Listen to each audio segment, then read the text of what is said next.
Welcome to king of grammar. चलिए फिर से आज हम सिंगुलर से प्लूरल का जो नियम चल रहा है, आज 37वां रूल पढ़ेंगे हम सिंगुलर से प्लूरल में। नाउन्स, नाउन्स मतलब थिंग्स, थिंग्स मतलब वस्तुएं। That are made of two similar parts in the absence of entire parts, they lose their importance are plural and gets plural verb। चलिए इसको देखते हैं। कहता है ऐसा पेयर होना चाहिए, ऐसा जोड़ा होना चाहिए जो चीज दो नाउन्स में प्रयोग होता है, माने वो एक समान दो चीज होता है।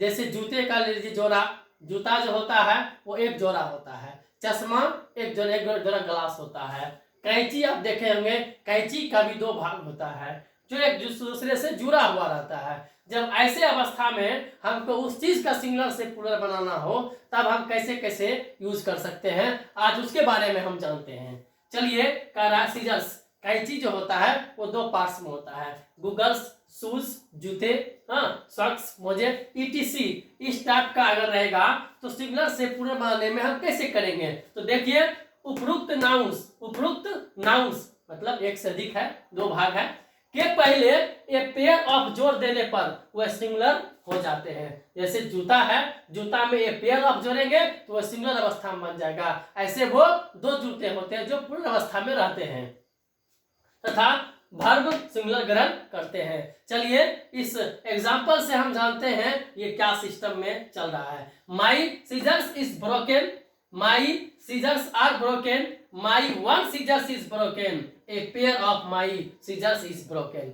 चलिए ऐसे दो पार्ट कैंची का होता है, एक पार्ट मान लीजिए टूट गया है तो कैसे उसको सिंगुलर अवस्था में हम चेंज कर करके सेंटेंस को बनाएंगे, ये तमाम चीज इसमें दिया हुआ है। My scissors is broken, my scissors जो है यहाँ इज जो है ये क्या है आपका गलत है। माई सीजर्स आर ब्रोकन, ठीक है, ये माई सीजर्स आर ब्रोकन ये भी आपका क्या हो गया गलत है। क्यों, क्या करना है, हमको सिंगुलर अवस्था में लाना है। यहाँ क्या लिखा है प्लूरल अवस्था में, इसलिए ये क्या हो जाएगा, गलत हो जाएगा। My one scissors is broken, one है एक की अवस्था को व्यक्त कर रहा है लेकिन इसमें एक नहीं लगेगा, वन नहीं लगेगा, इसमें लगेगा a pair of my scissors is broken, ये भी गलत है और ये 4 नंबर वाला आपका सही है। चलिए आगे देखते हैं। रूल नंबर 38 में क्या कहता है, poem can be changed into poems according to its uses.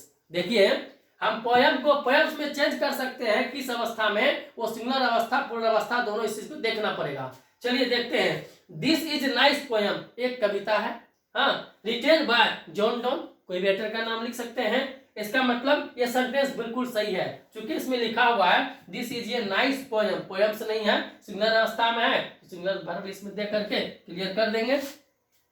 चलिए there are nice poems, poems ये सभी अच्छी कविताएं हैं, तो इसमें पोयम्स है रिटेन बाय जॉन डॉन, ये भी आपका क्या है सही है। सिंगुलर अवस्था में भी सही है, सिंगुलर अवस्था में पोयम, प्लूरल अवस्था में क्या होगा पोयम्स। इस प्रकार हम 37 और 38 रूल पढ़े हैं और इसी वीडियो में हम नेक्स्ट और एक नए वीडियो के साथ आते हैं। तो अब हम 39 नंबर में पढ़ेंगे poetry is self is singular और प्लूरल।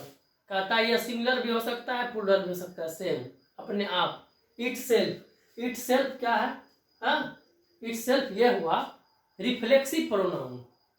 जब नाउन का पढ़ रहे हैं, जब प्रोनाउन पढ़ेंगे तो उसमें हम बताएंगे रिफ्लेक्सिव प्रोनाउन क्या होता है। Itself, myself, themself, himself, ourself, ये रिफ्लेक्सिव प्रोनाउन है। जो सिंगुलर ये नहीं, ये खुद जो है पोएट्री खुद सिंगुलर भी हो सकता है प्लूरल भी हो सकता है। It can not be changed into poetries, इसको हम पोएट्री में चेंज नहीं, पोएट्रीज में चेंज नहीं कर सकते हैं, पोएट्री ही रहेगा। ये सिंगुलर में भी रहेगा प्लूरल में भी रहेगा। कहीं समझेंगे सिंगुलर है, कहीं समझेंगे प्लूरल है, इस बात को आगे हम समझते हैं। This is a nice poetry, ये लग गया, ये सिंगुलर अवस्था में चला गया। This is a nice poetry written by JL Nehru, Jawaharlal Nehru. मान लीजिए ये आपका सही है। क्यों सही है, this is a nice poetry, स्पष्ट कर ए नाइस पोएट्री। उसके बाद है दीज आर नाइस पोइट्रीज, क्या बोले, इसको पोइट्रीज नहीं कर सकते हैं। पोइट्री ही सिंगुलर अवस्था में भी रह सकता है, पूर्ण अवस्था में भी रह सकता है, इसका मतलब ये गलत है।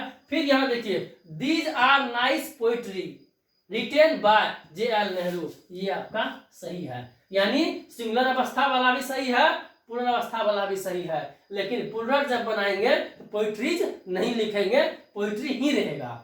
चलिए आगे, इफ स्टोन एंड ब्रिक, पत्थर एंड ईटा जो आप कहते हैं, come in construction work they are used in singular form and given singular verb. चलिए, कहता है ईटा या पत्थर आप मकान में लगा देते हैं, मकान बना देते हैं, तो उसमें ईट या पत्थर को तो गिनती संभव नहीं है, क्योंकि जड़ से लेकर ऊपर तक लगा रहता है, इसलिए वह सिंगुलर अवस्था में रहता है।